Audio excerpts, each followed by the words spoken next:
चूंकि मौसम बारिश का है, हरियाली का है और सबको बहुत अच्छा लगता है, मन सुहाना, मौसम सुहाना हो जाता है, लेकिन कई लोगों को परेशानियों का भी सामना करना पड़ता है। कई लोग ऐसे भी हैं, खासकर जिन्हें रेस्पिरेटरी एलर्जी है या कोई दूसरी रेस्पिरेटरी प्रॉब्लम है, उन्हें दिक्कत होती है, लंग्स प्रॉब्लम के शिकार हो जाते हैं इस मौसम में। इसलिए आज सांसों पर आने वाले हर संकट से लोगों को मुक्ति दिलानी है। उसके लिए उन्हें बताइए कि उन्हें योगाभ्यास में और क्या क्या करने की जरूरत है।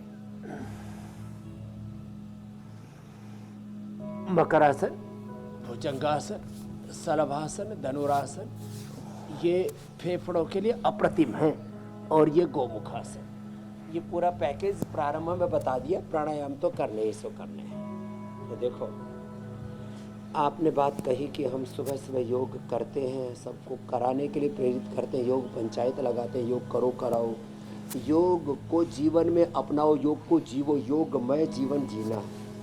कोई कहता है हिंदू राष्ट्र बनाओ, कोई कहता है इस्लामिक राष्ट्र बनाओ, कोई कहता है खालिस्तान बनाओ, कोई कहता है एक और पाकिस्तान बनाओ, पता नहीं क्या क्या, बड़ा चाहे अलग अलग लोगों के थॉट प्रोसेस चल रहे हैं। हम कह रहे हैं हम सब स्वभाव से हिंदू हैं, सनातनी हैं। और हिंदुत्व क्या है, सनातन क्या है, आत्मा हम शिवो हम शुद्धो हम बुद्धो हम मुक्तो हम। तो मैं कहता हूँ ठीक है, सब हम सब हिंदू हैं, हमारे पूर्वज हिंदू थे और आज भी उन्हीं के खून हमारी रगों में दौड़ रहे हैं। तो हम माने या ना माने, अपने पूर्वजों के प्रति जो कृतज्ञता रखते हैं वो तो मानते ही हैं कि हम सबके पूर्वज सनातनी हिंदू थे, हम रामकृष्ण के ऋषि ऋषिकाओं के वंशधर हैं। लेकिन मात्र इतना कहने से बात ना बनेगी। तो हिंदू राष्ट्र से पहले हम रोग मुक्त बने, नशा मुक्त बने, लड़ाई झगड़ा ऊंच नीच भेदभाव से मुक्त बने, जीवन को शुचिता पूर्वक जीना सीखें,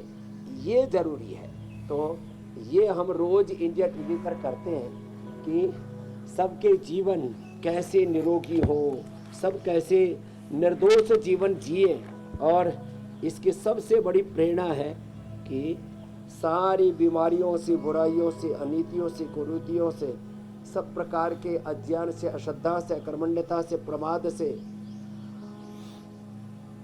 असुचिता से, असंतोष से, सब प्रकार के लड़ाई झगड़ा झूठ फरेब से, सब प्रकार के अशुभ से, पाप से, अधर्म से हम बच जाते हैं। योग करते करते ना ये अपने आप होता है। योग का परिणाम बड़ा अच्छा है। और भोग का, रोग का, और योग के विरुद्ध, सनातन के हिंदुत्व के विरुद्ध जो जीवन जीते हैं ना, उसका परिणाम बड़ा खतरनाक है। रोग, दुख, दरिद्रता, जीवन का विनाश। तो ये एक चरण पूरा हो गया। और प्राणायाम इसमें महत्वपूर्ण है। प्राणायाम के साथ सब आसन करें ऐसे। और यहाँ तो आप वातावरण की बात कर रहे थे, देखो पेड़ पौधे कितने सुंदर सुंदर है, पंछियों की चहचहाने की आवाज़ आती रहती है। और इस सब के बीच में सब थेरापियाँ चल रही हैं। यहाँ पर भी छोटे बड़े बच्चे मेरे साथ योग कर रहे हैं और सबके चेहरों की मुस्कान, हाँ, हैप्पीनेस, ये भी बहुत ज़रूरी है। तो ये एक चरण हुआ। अब एक एक करके और आगे बढ़ाते हैं। 100 ग्राम बादाम, 20 ग्राम काली मिर्च, 50 ग्राम खांड या शक्कर। 100 ग्राम बादाम, उससे आधा खांड शक्कर ले ले और उससे आधी काली मिर्च 25, खांड 50 ग्राम, खांड बूरा या मिश्री आदि, और बादाम 100 ग्राम पाउडर करके एक एक चम्मच सुबह शाम, पुराने से पुराना न चला।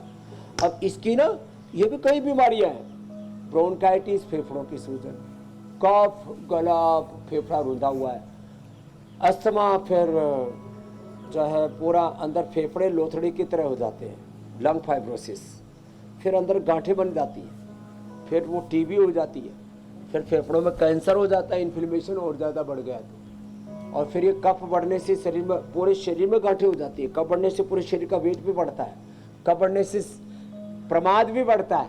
ये जो लेजीनेस है, डेजीनेस है, इसका भी कारण जो है ना ये कफ है। तो कफ जो है ये खाली बलगम ही नहीं है, पूरे शरीर में कफ एक दोष है। जैसे वात दोष के बढ़ने से पूरे शरीर में फाइब्रोमाइल्जिया, SLEMS, ऑटोमेन डिजीज, एने, एवन, HRV27, RF, CRP, कई प्रकार के उपद्रव होते हैं ना। पित्त बढ़ने से खाली एसिडिटी नहीं होती, अल्सर ही नहीं होता, उससे सारी स्किन डिजीज होती है पित्त बढ़ने से।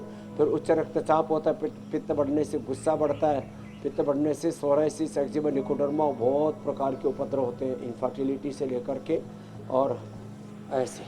तो त्रिदोषों से मुक्त, सब रोगों से, दोषों से मुक्त जीवन जीना है।